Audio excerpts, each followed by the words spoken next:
Saludos hermanos, bendiciones, feliz sábado para todos, que Dios les bendiga y les acompañe en este sábado. Hoy quiero compartir un tema que yo lo titulé el Evangelio Eterno, porque en realidad venimos hablando del Evangelio Eterno hace varios sábados atrás. Probablemente alguno no se ha dado cuenta, pero cada uno de los temas estaba relacionado, de los temas que hemos estado presentando durante varios sábados. Hablamos acerca, yo he armado una lista de reproducción en el canal y lo voy a poner Marisa va a poner ahí un QR en la transmisión para los que están viendo. He armado una lista de reproducción en el canal con todos esos videos porque hablan de un mismo tema, del Evangelio Eterno y de la ley eterna de Dios. Hablamos acerca de la ley antes de Moisés, ¿se acuerdan? Hablamos acerca de la ley después de la muerte de Cristo, también, que estaba vigente. Hablamos acerca de la Biblia como la religión del amor y todos los mandamientos que nos mandaban a amar a nuestro prójimo en el Antiguo Testamento, porque la gente cree que eso lo mandó Jesús y no Dios en el Antiguo Testamento. Hablamos acerca del cambio de corazón también, que Dios nos mandaba dar un nuevo corazón que iba a cumplir la ley de Dios, el corazón de carne y quitarnos el corazón de piedra, y todos esos temas los fui poniendo en una lista porque hablan exactamente de lo mismo, de que la palabra de Dios es una sola y de que toda ella contiene el Evangelio eterno. Y hoy quiero profundizar sobre este tema porque, hermanos, tenemos una gran necesidad de aferrarnos no a nuestro engañoso y perverso corazón. Y es un punto que la lección tocaba, que no hemos entrado mucho en profundidad, pero ahí Jesús decía, ¿no? ¿De dónde salen todos los homicidios, los malos pensamientos y todo eso? Sale del corazón del hombre, y la Biblia dice en el Antiguo Testamento que engañoso es el corazón del hombre, ¿quién lo conocerá? Requiere el ser humano hacer un esfuerzo para aferrarse al escrito está. Porque si no está 100% aferrado al escrito está, lo que va a ocupar el lugar del escrito está son las tradiciones. Yo dije que me iba a reservar algo para mencionar aquí en la escuela sabática, porque en el sermón, porque en la escuela sabática se habló acerca de cómo ellos habían invalidado el mandamiento del Señor por sus tradiciones, ¿verdad? O sea, ellos habían inventado una tradición de la ofrenda corbán, que era reservada para el templo, pero que ellos la utilizaban, ¿no? Es como que yo diga, bueno, yo la Highlander la vamos a poner para la iglesia. Por eso no puedo ayudar a mi padre, porque es una ofrenda. Pero yo la uso todos los días hasta que me muera, porque eso entraba en vigor cuando uno se moría. Era una trampa legal para no ayudar. Ahora, ¿qué pasa cuando se invalida el mandamiento de Dios por las tradiciones? No es meramente una inocente tradición.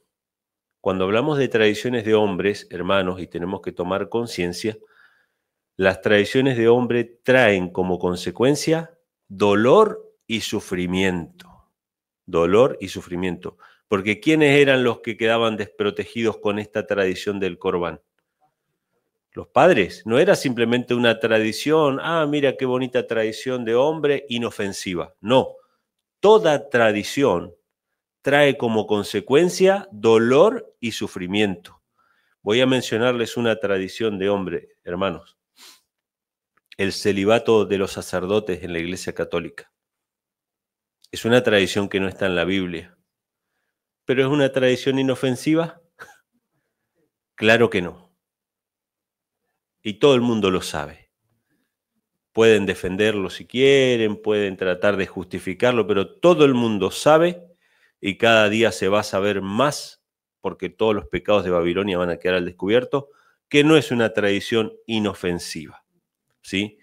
Yo he hablado sobre esto, sobre el tema del matrimonio en la iglesia adventista, y lo hablaba ayer o anteayer con Carlos, cómo los pastores son entrenados a defender una tradición con respecto al matrimonio.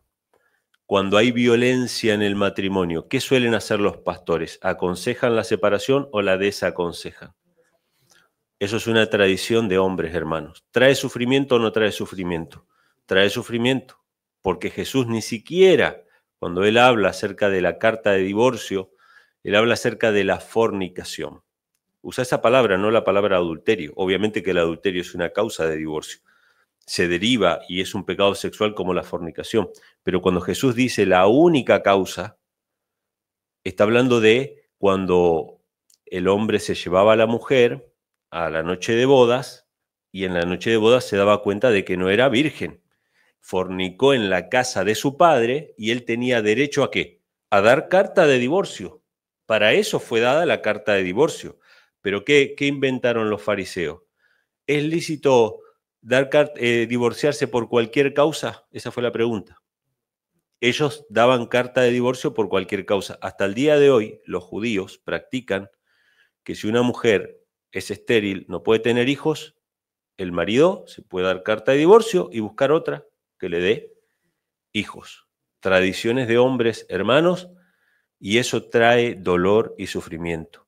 Y nosotros, adventistas del séptimo día, podemos caer en muchas tradiciones que traen dolor y sufrimiento. Una vez me dijeron, hermano,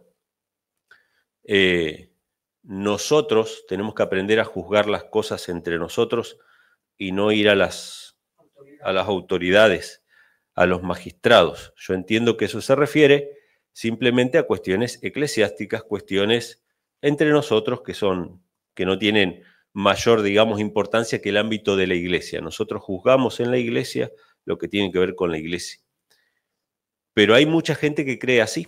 Y yo me acuerdo del caso de una iglesia mormona. Ustedes saben que los mormones tienen sus creencias, y una de las creencias que tiene, que es una tradición también, es que hay miembros de la iglesia que están sellados.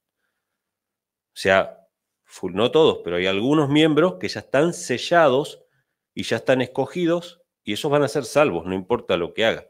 Y se supo de un caso de una mujer que se había casado con otra persona, ella tenía sus hijos, y ese hombre abusaba de su hija. Y la iglesia toda cayó, o sea, se mantuvo en silencio porque ese hombre estaba ¿qué? Estaba sellado.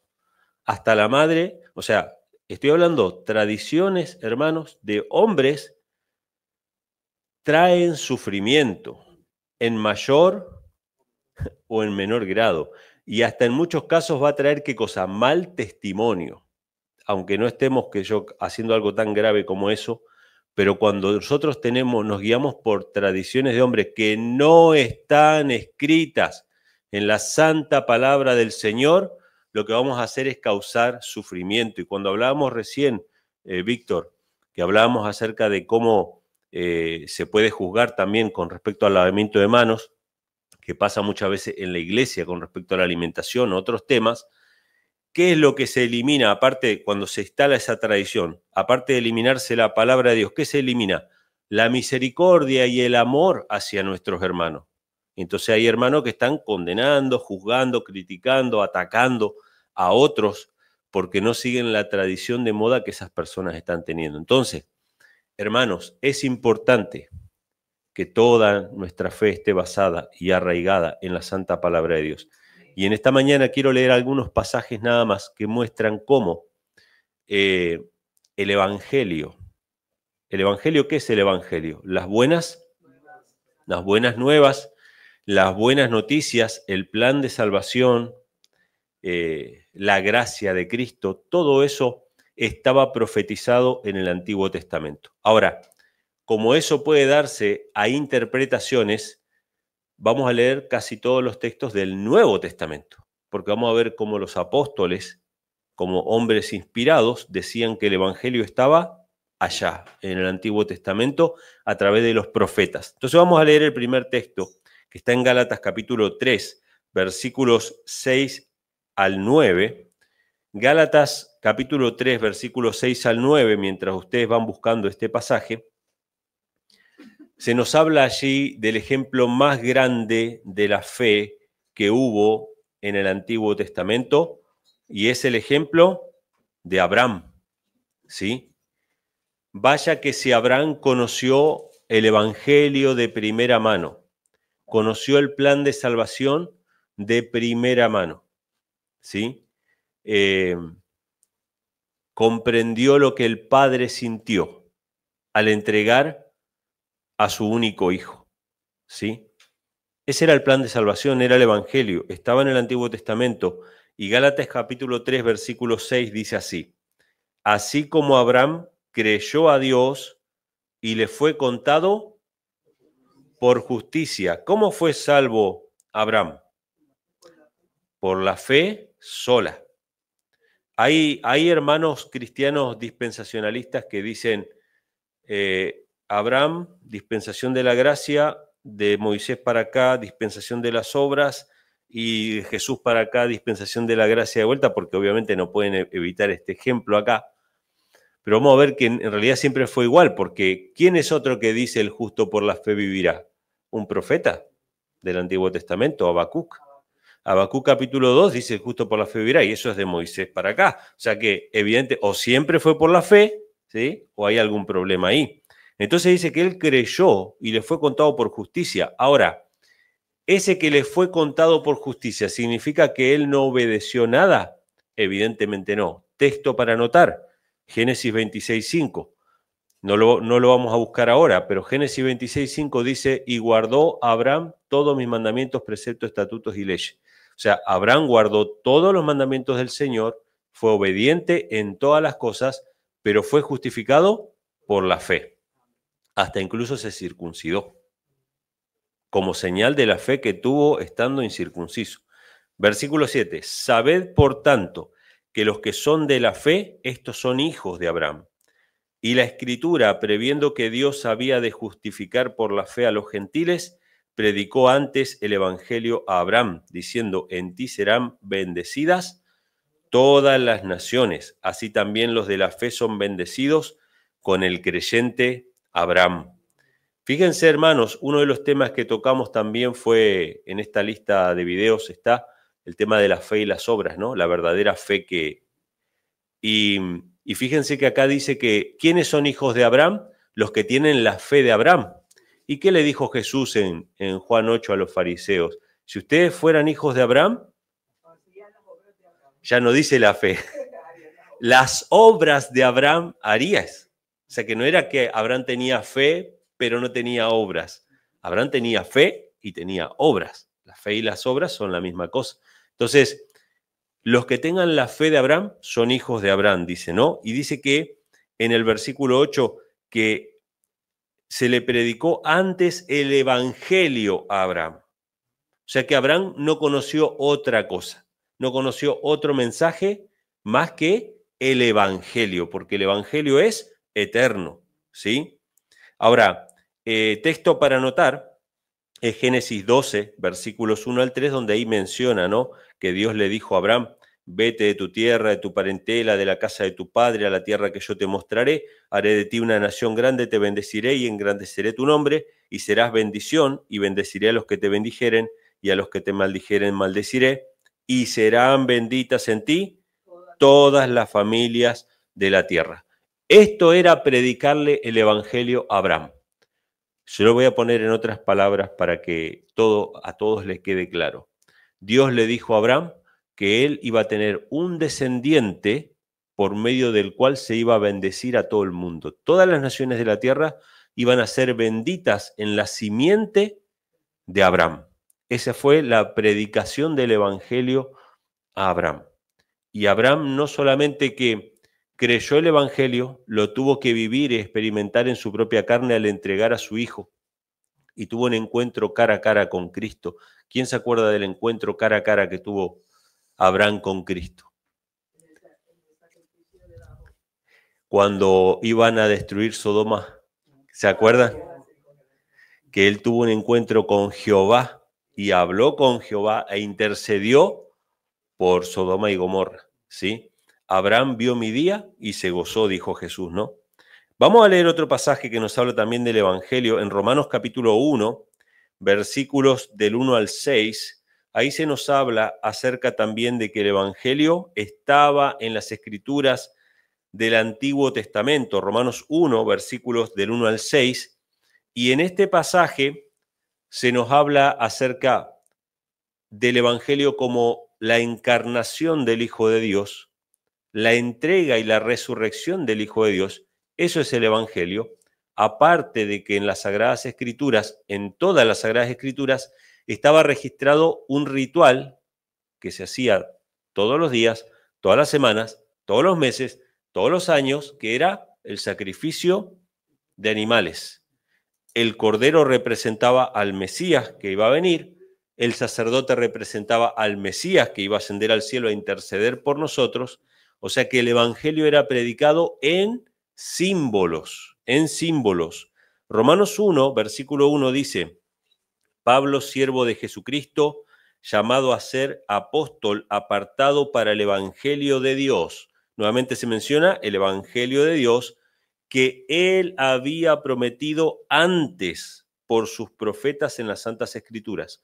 O sea, los profetas que escribieron las Escrituras del Antiguo Testamento habían anunciado el Evangelio, ¿sí? ¿Tocante a qué? A su Hijo Jesucristo, nuestro Señor, que fue hecho de la simiente de David según la carne.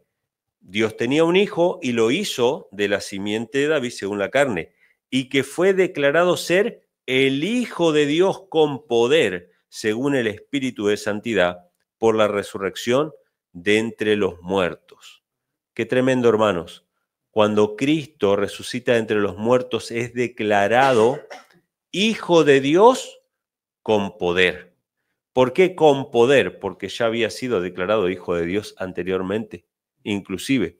Y los trinitarios usan este texto para decir que a Jesús se le dice Hijo de Dios porque resucitó, pero no porque sea hijo.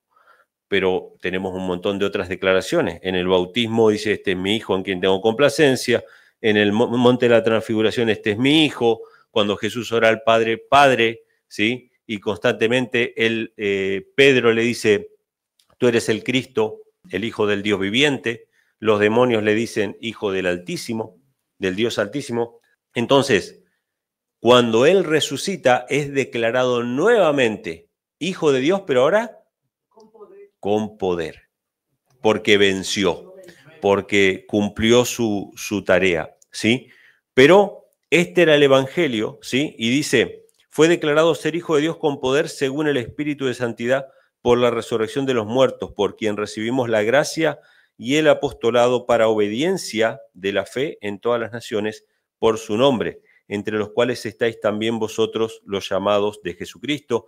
Y fíjense que dice que por medio de Cristo recibimos ese llamado para obediencia de la fe. Ahí está la obediencia también, ¿no?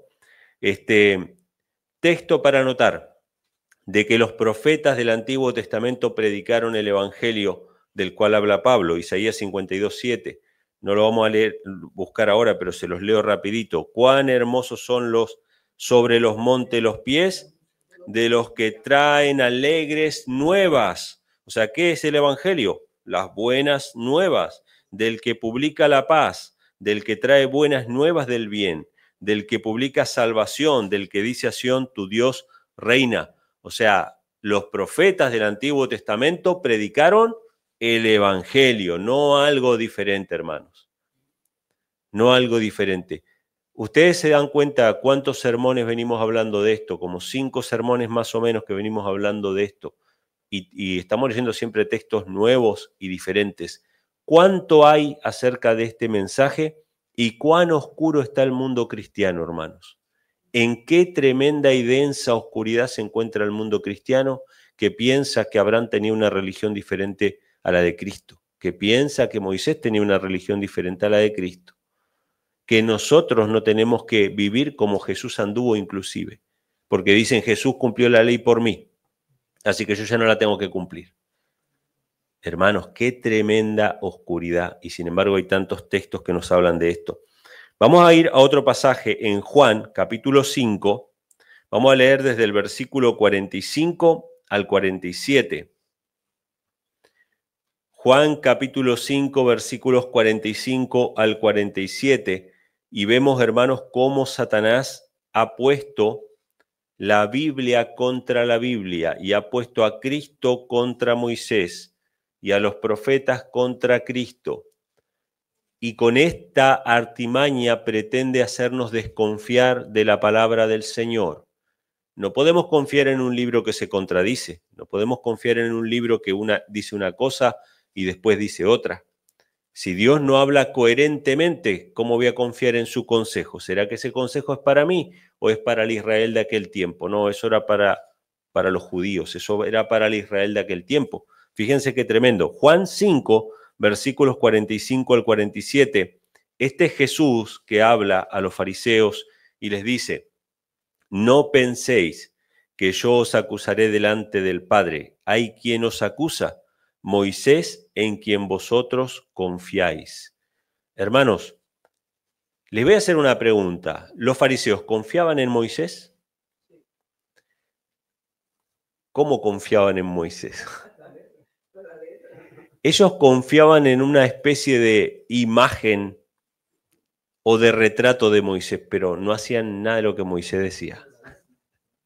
Ellos se sentaban incluso en la cátedra de Moisés y enseñaban, ¿sí? Pero ellos no hacían absolutamente nada de lo que Moisés hacía, porque Jesús dijo: hagan todo lo que ellos dicen, pero no lo que ellos hacen, porque ellos dicen y no hacen. Y habían dejado el mandamiento de Dios por sus tradiciones. O sea que era confiar en Moisés de nombre. ¿Puede que la iglesia cristiana confíe en Jesús de nombre? Ustedes pusieron su confianza en Jesús, pero es un nombre, es un título, ¿sí?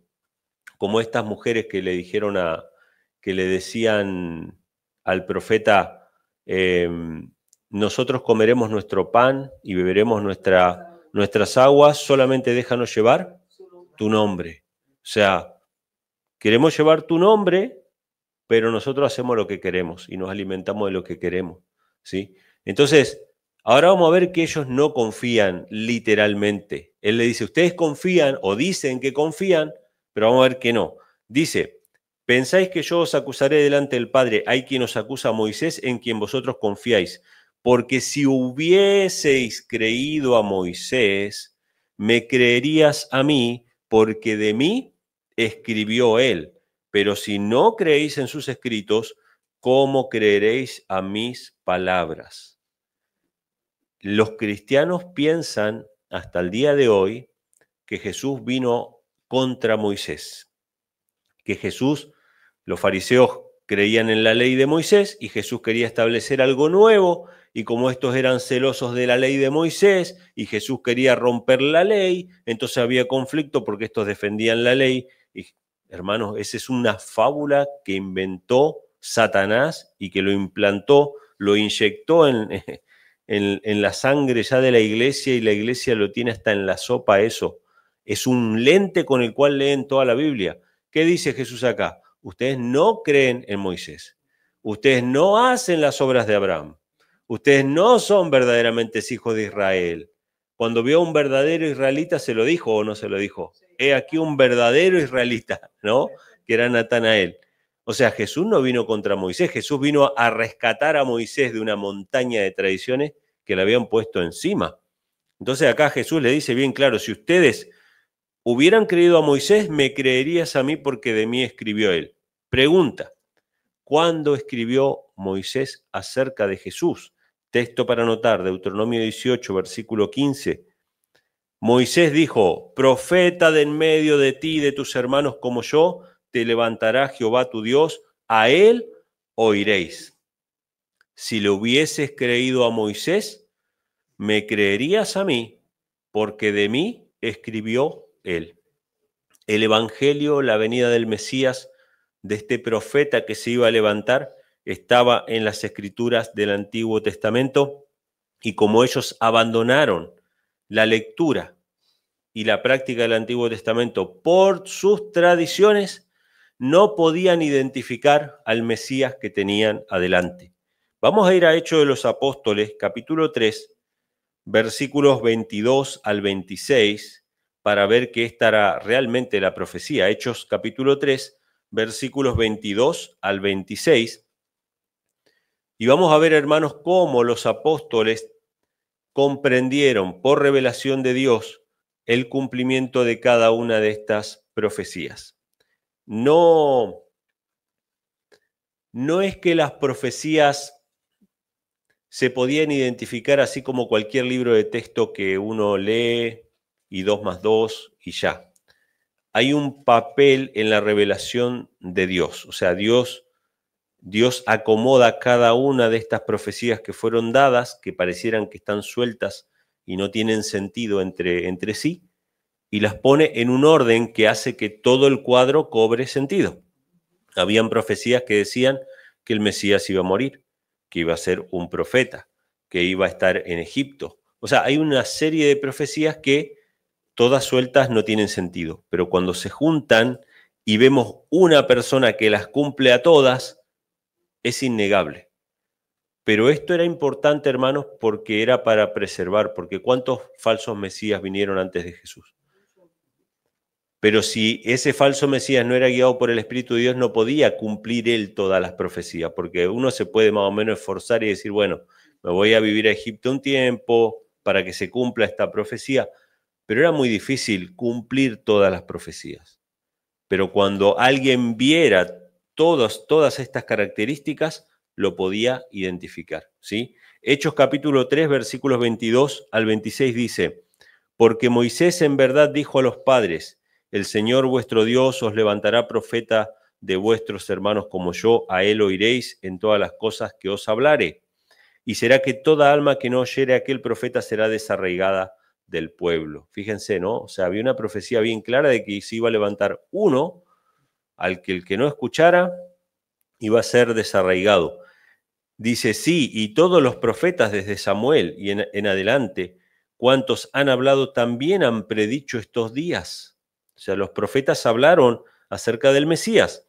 Vosotros sois los hijos de los profetas y del pacto que Dios hizo con nuestros padres, diciendo a Abraham, y en tu simiente serán benditas todas las familias de la tierra. A vosotros primeramente Dios, habiendo resucitado a su Hijo Jesús, le envió para que os bendijese al convertirse cada uno de su maldad. Vemos acá, hermanos, que la experiencia de Abraham y la bendición que Dios le da a Abraham, en ti serán benditas todas las naciones, y lo que dijo Moisés, Dios levantará un profeta de en medio de ti, todo eso era una profecía de lo que ellos estaban viviendo en ese momento, ¿sí? Así que vemos ahí el Evangelio en el Antiguo Testamento. Vamos a ir a otro texto, Primera de Pedro, capítulo 1, versículos 10 y 11. Primera de Pedro, capítulo 1, versículos 10 y 11. Y ahí se nos habla de cómo la salvación que venía por medio de Cristo estaba anunciada por los profetas. Y este es uno de los dos pasajes, por lo menos que yo conozco, que muestran a Jesús hombre y a Jesús Espíritu Santo. El otro es Gálatas, que lo leímos en la campaña, ¿no? Dios envió a su Hijo nacido de mujer y después envió a vuestros corazones el Espíritu de su Hijo. Ahora en este pasaje también pasa lo mismo. Aparece Cristo y aparece Jesús Espíritu Santo o el Espíritu de Cristo. Primera de Pedro capítulo 1, versículo 10 y 11 dice así, acerca de esta salvación inquirieron y diligentemente indagaron los profetas que profetizaron de la gracia que había de venir a vosotros. Fíjense, hermanos,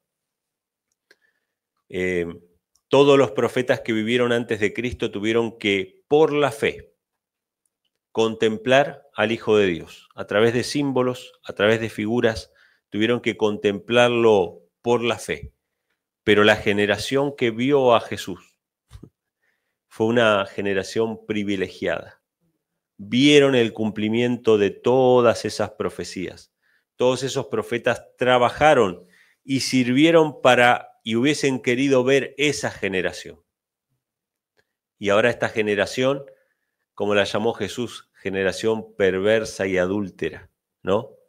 Tenían a Cristo ahí delante. Entonces dice, los profetas que profetizaron de la gracia que había de venir a vosotros, escudriñando cuándo o en qué punto de tiempo indicaba el Espíritu de Cristo que estaba en ellos, cuando prenunciaba los sufrimientos de Cristo y las glorias después de ellos. O sea, que los profetas inquirieron, se preocuparon por saber y conocer cuándo iba a venir el Mesías, que ellos mismos anunciaban a través de sus profecías. Y acá aparece, ¿no? Cristo y el Espíritu de Cristo. El Espíritu de Cristo le hablaba a los profetas y ellos decían, por medio de ese Espíritu de Cristo, ¿cuándo va a venir? Cristo. Así que no hay problema con que Cristo y el Espíritu de Cristo, no pasa nada con eso. ¿Cuándo hablaron los profetas? Texto para anotar, Isaías 53, no lo vamos a leer ahora, pero ahí habla de los sufrimientos que iba a tener el Mesías y las glorias que vendrían después de estos sufrimientos, ¿no? Uno de estos profetas que habló por el Espíritu de Cristo fue Isaías, que anunció la muerte del Mesías, ¿sí? Vamos a leer un pasaje más, hermanos, que está, vamos a leer dos en realidad, Lucas 24, versículo 25 al 27. Lucas capítulo 24, versículos 25 al 27. Este es Jesús el que habla en esta ocasión, y él ya no apela meramente a la vida de Abraham, no apela meramente a la ley de Moisés, sino que ahora él apela a todo el Antiguo Testamento. Y él va a hablar acerca de todo el Antiguo Testamento. Lo que los judíos tienen hasta el día de hoy que lo llaman el Tanaj, ¿sí? El Tanaj es el Antiguo Testamento completo. La Torá son solamente los 5 primeros libros. Pero el Tanaj, que es el Antiguo Testamento, era llamado de la misma manera como lo llaman los judíos hasta hoy. Tanaj significa Torá, Neviim y Ketubim. Significa Torá, la ley, Neviim, profetas, y Ketubim, los escritos poéticos.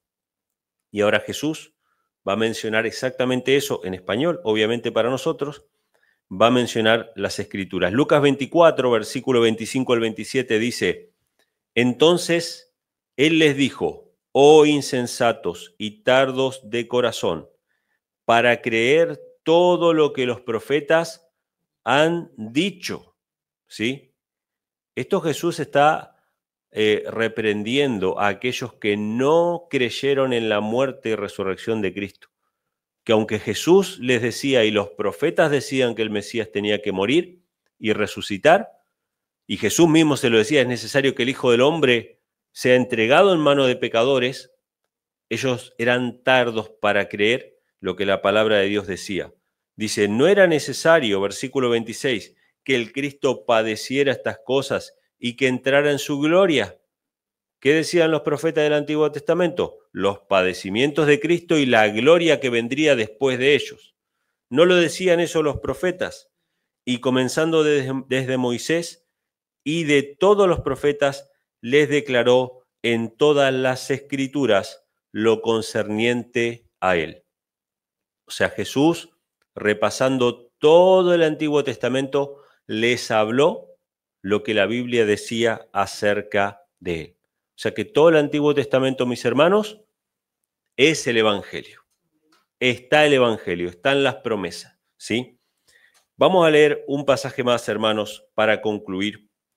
Este texto está en Apocalipsis capítulo 13, versículo 8, y nos dice, en otras palabras, lo que hemos puesto como título de este tema, del tema de hoy, que es el Evangelio eterno, de que el plan de la salvación, el plan de la redención, con todo lo que eso implicaba, estaba desde siempre, estaba desde la eternidad. Es el misterio que fue revelado por medio de Cristo. Apocalipsis capítulo 13, versículo 8, nos habla acerca de aquellos que reciban la marca de la bestia.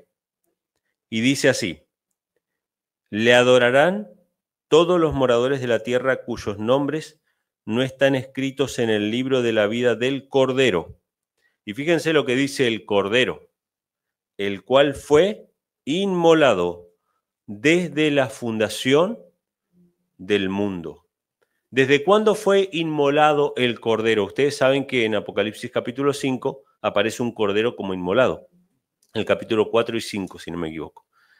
Ese cordero evidentemente es Cristo. Básicamente es el único digno de interceder. Cuando el apóstol Juan ve ese rollo en la mano del que está sentado en el trono, que era el Padre, y dice, ¿quién será digno de desatar el rollo y de abrir sus sellos? Y nadie era digno. ¿Qué pasó con Juan?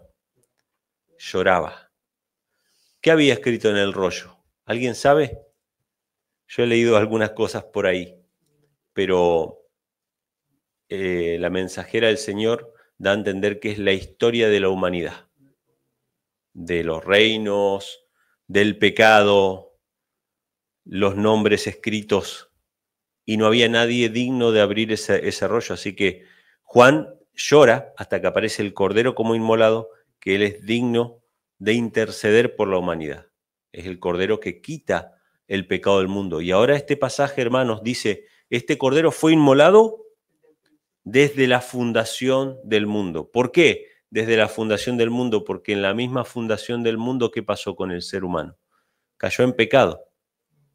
Y hay un misterio alrededor de lo que pasó en el jardín del Edén. Ustedes saben que Adán y Eva pecaron, y cuando pecaron, ¿qué pasó? Se dieron cuenta que estaban desnudos, así que buscaron hojas de higuera para hacerse delantales, y dice la palabra del Señor que Dios los vistió con pieles, les hizo túnicas de pieles.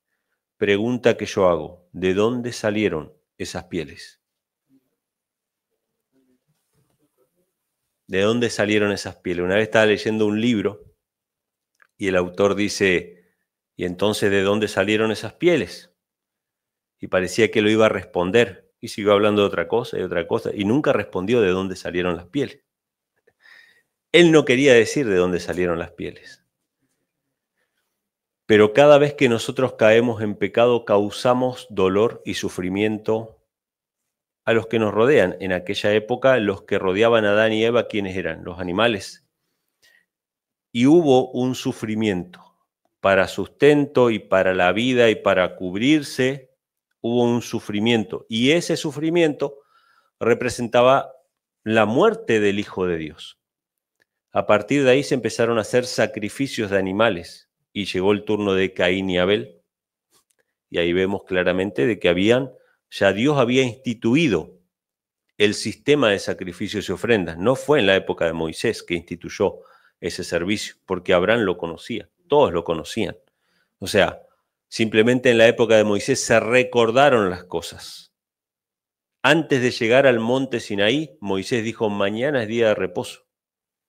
Mañana es día de reposo. O sea que ellos ya sabían todas esas cosas. Cuando estaban en Egipto, ¿qué le dijo Moisés a Faraón? Deja ir a mi pueblo para que me celebre. No fueron instituidas las fiestas ahí. Ya existían las fiestas antes de la institución formal, digamos, de las leyes de Moisés. Entonces, hermanos, el Evangelio es eterno, la ley de Dios es eterna, el Cordero fue inmolado desde el principio, desde la fundación del mundo. Este libro, hermanos, que tenemos acá, es la revelación más clara acerca de Dios. No hay nada, hermanos, que sea superior a esto. Y yo quiero decirles, siempre recibo comentarios y críticas y las personas me dicen, mire, ¿sabe qué pasa? Que ese libro fue muy manipulado, le han cambiado cosas, le han agregado, le han sacado. Entonces mi respuesta muy sencilla, porque obviamente no voy a entrar en un debate y en una investigación para ver si es verdad, le digo, mire, si este libro no es confiable, su opinión menos. O sea, para mí, si yo no puedo confiar en esto, mucho menos confiaría en documentos que usted me muestre de otra índole. Esa es la categoría. Entonces, esto, así como está, como dijo algún hermano, aunque es un libro imperfecto, en el sentido de que fue escrito por hombres imperfectos, cumple su propósito a la perfección. O sea, es la herramienta que Dios nos dio para que conozcamos su amor, su carácter, su voluntad, ¿sí? Entonces, o aceptamos todo o rechazamos todo. A nosotros como adventistas ya nos han llegado comentarios de hermanos y yo mismo lo he visto en videos, de hermanos que dicen, no, lo que pasa es que el profeta escribió según lo que él entendió. Lo que pasa es que él no conocía muy bien a Dios como nosotros lo conocemos ahora, ¿no? Entonces, él escribió como él entendió. Hermanos, abramos nuestros ojos, Satanás viene a por este libro, de afuera y de adentro, de católicos, de protestantes y de adventistas del séptimo día, vienen los ataques contra las Sagradas Escrituras. Confiemos en la Escritura, aferrémonos. Otra cosa, hermanos, abandonemos las tradiciones que no están en las Escrituras porque le vamos a causar dolor a todos los que nos rodean. Que Dios le bendiga, hermanos. Feliz sábado.